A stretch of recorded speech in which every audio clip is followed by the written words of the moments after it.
Hello everyone, welcome back to AC canvas to a new video. আশা করি সকলে খুব খুব ভালো আছো।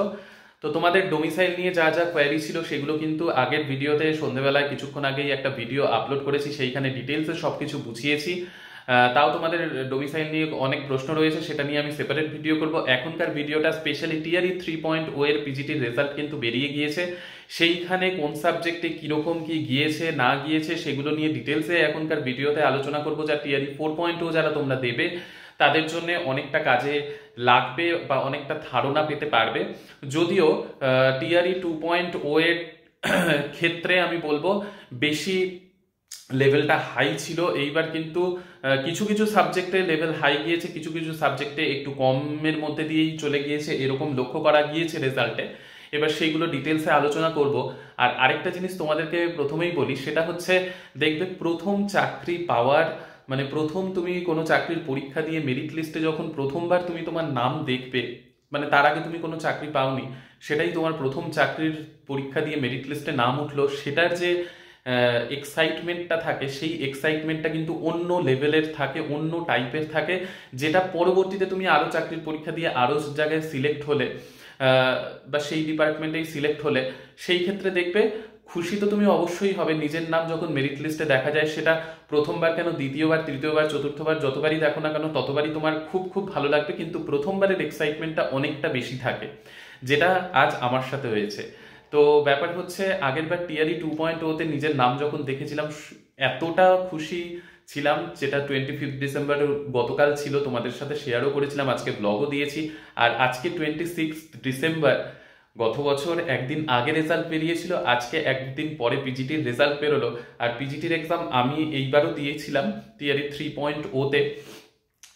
তার একটা কারণও ছিল, কারণ আগেরবার আমি অজান্তেই নিজের কাছের ডিস্ট্রিক্ট একটা ছিল, সেটা আমি অজান্তেই সেটা না দিয়ে কিষানগঞ্জ ডিস্ট্রিক্ট ফার্স্ট প্রায়োরিটি দিয়েছিলাম। ইভেন র্যাঙ্ক ওপর দিকে থাকার জন্য ফার্স্ট প্রায়োরিটিই আমি পেয়েছিলাম। তো সেইটা যাতে কাছের ডিস্ট্রিক্টে আসা যায় সেই হিসেবে অনেকে আমাকে বলেছিল, ইভেন আমাদের স্কুলের অনেকেই এক্সাম দিয়ে মানে ফর্ম ফিল আপ করেছিল, এক্সাম দিতে গিয়েছিল। তো সেই মুহূর্তে আমিও এক্সাম দিতে যাই, আর সেই মুহূর্তে আমার সত্যি কথা বলতে খুব শরীর খারাপও ছিল। তার মধ্যে এক্সাম দিতে যাই যে ট্রান্সফার হয়ে যদি কাছে আসা যায়, কারণ তখন ট্রান্সফার পলিসি নিয়েও কোনো কিছু কথা ছিল না, না হলে হয়তো এক্সাম দিতাম না যদি ট্রান্সফার পলিসি নিয়ে জানতে পারতাম। তো সেই এক্সামে আজকে আমি সিলেক্টও হয়েছি, সেটা নিজের নাম দেখে সত্যি কথা বলতে খুশি তো অবশ্যই। তবে আগের বার ফিজিক্সের কাট অফ যা গিয়েছিল, সেখান থেকে এইবার কিন্তু ফিজিক্সের কাট অফ অনেকটাই কম গিয়েছে। আর সত্যি কথা বলতে এইবার ফিজিক্সের কোয়েশ্চেন টিআরই 2.0 এর যে কোয়েশ্চেন লেভেল ছিল, সেইখান থেকে ফিজিক্সের এইবারের টিআরই 3.0 পরীক্ষাতে যখন দিতে গেছিলাম তখনই দেখেই বুঝেছি, বা পরীক্ষা দিতে দিতেই বুঝেছি, টিআরই 2.0 থেকে টিআরই 3.0 এর কোয়েশ্চেন লেভেল কিন্তু অনেকটাই লো ছিল। ঠিক আছে, টিআরই 2.0 এর কোয়েশ্চেন তোমরা, আমি তো ফিজিক্সের, আমি তোমাদের সাথে গল্প করছি, তো ফিজিক্সের যারা ক্যান্ডিডেট রয়েছে তারা কোয়েশ্চেন টিআরই 2.0 এর যদি লেভেলটা দেখো বুঝতেই পারবে কি লেভেলের কোয়েশ্চেন ছিল, আর যথেষ্ট স্ট্যান্ডার্ড কোয়েশ্চেন ছিল। ঠিক আছে, তো সেই জায়গায় আগের বার কিন্তু টিআরই 2.0 এর কাট অফ অনেক হাই ছিল, এইবার ফিজিক্সের কাট অফ অনেকটাই লো গিয়েছে, 40 গিয়েছে। ইভেন কেমিস্ট্রির কাট অফ গিয়েছে 41, আর ম্যাথের কাট অফ গিয়েছে অনেক হাই, ম্যাথের কাট অফ কিন্তু গিয়েছে 83। ঠিক আছে, তো তবে টিজিটির থেকে কম আছে, কিন্তু পিজিটিতে 83 কাট অফ গিয়েছে, সেটা কিন্তু কম নয়। ইভেন জিওগ্রাফির কাট অফও অনেকটাই হাই গিয়েছে, 77 বা 78 এরকম দেখলাম, মানে মোট কথা হাই গিয়েছে। হিস্ট্রিরও কাট অফ 76 মতো গিয়েছে, হিন্দির কাট অফও খুব একটা কম যায়নি। ইভেন বেঙ্গলির কাট অফও কিন্তু 69 গিয়েছে। বেঙ্গলির সিট সংখ্যা এইবার কম ছিল, যেহেতু এটা সাপ্লিমেন্টারি এক্সাম তার জন্য কম ছিল, কিন্তু বেঙ্গলির কাট অফও কিন্তু হাই গিয়েছে। তো তোমরা ধরতেই পারো যে এই যে বিভিন্ন সাবজেক্টের কাট অফগুলোর কথা বললাম, কাট অফ কিন্তু হাই যাচ্ছে। তবে হ্যাঁ, এই কিছু কিছু সায়েন্সের, শুধু ফিজিক্স আর কেমিস্ট্রিতে টিআরই 3.0 কম গিয়েছে, কিন্তু টিআরই 2.0 ফিজিক্সের কাট অফ যথেষ্ট হাই ছিল, কোয়েশ্চেন যথেষ্ট স্ট্যান্ডার্ড ছিল টিআরই 3.0 এর থেকে। তো আমি তোমাদেরকে একটাই কথা বলবো, তোমরা টিআরই 3.0 এর কোয়েশ্চেন না দেখে তোমরা টিআরই 3.0 এর থেকে টিআরই 2.0 এর কোয়েশ্চেন কিন্তু বেশি জোর দেবে। সেই রকম স্ট্যান্ডার্ডের কোয়েশ্চেন বা তার থেকেও একটু আপার লেভেলের কোয়েশ্চেন কিন্তু টিআরই 4.0 তে আসবে, এটা মাথায় রাখবে।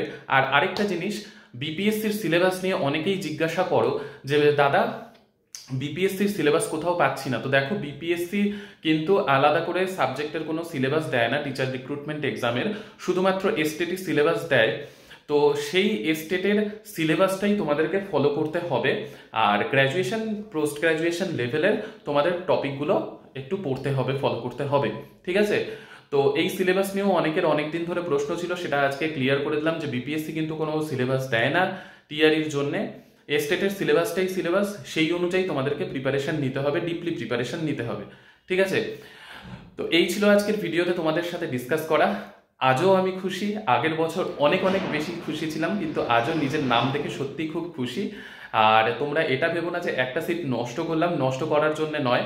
আগের বার যেহেতু আমি অজান্তেই ডিস্ট্রিক্ট চয়েস করেছিলাম, এইবার যেহেতু বিহারে গিয়ে অনেক কিছু জানতে পেরেছি ডিস্ট্রিক্ট সম্পর্কে, যেমন তোমাদেরকে হেল্প করছি, নিজেরও হেল্পের জন্য জাস্ট এক্সাম দিয়ে কোয়ালিফাই করেছি, এইটুকুই।